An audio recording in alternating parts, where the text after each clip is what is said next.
As appealing as it was to head home and grab a few items, Michael thought it best not to go near home.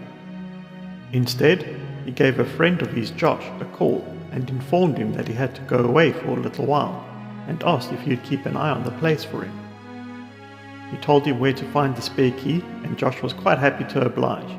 He even made a joke about using the house for a party, like teens used to do if their parents went away. After the phone call, Michael realized he would need to find a source of income or live off the street, as he did not have much saved, and also would probably not be able to access his money too easily.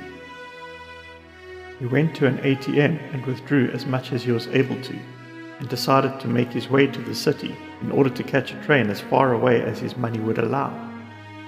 He also decided he would need to remove the SIM from his phone before he left the town, and decided to do that right away. He removed the SIM, threw it away, and returned the now off phone to his pocket. Michael made his way to the train station and got a ticket to the city.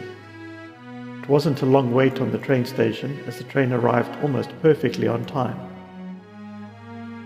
He boarded the train and sat opposite a smartly dressed middle-aged woman. He nodded his head as a casual greeting gesture and sat down looking out of the window.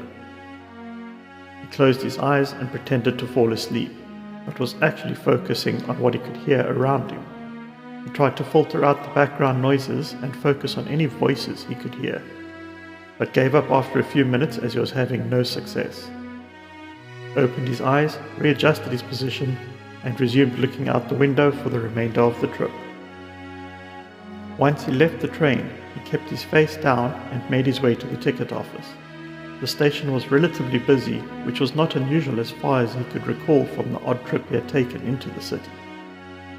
Upon making his way to the ticket office, he took a look at the route maps available to decide his next course of action.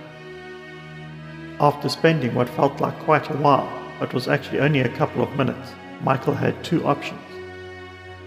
Option 1, a large city far away, or option 2, a random town he had never heard of, which would require one more change at another train station.